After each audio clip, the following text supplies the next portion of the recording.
Welcome to the new section on prompt engineering. This is the part of the course where you learn a skill that makes every AI tool more useful, how to write prompts that consistently give you great results.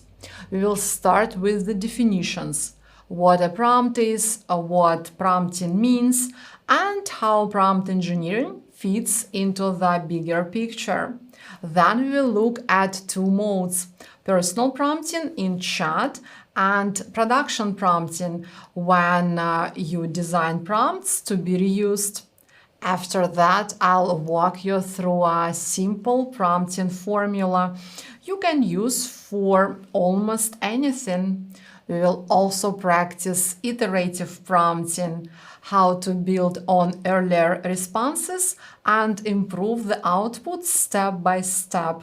You will learn how to guide with examples, how to request the exact output format you want, and how to work with files and attachments. And of course, we will use multimodal prompting, meaning your prompt can include text, plus documents, screenshot, images, and links. By the end of this section, you will feel confident using these prompting skills in real tasks for work or personal projects. Let's begin!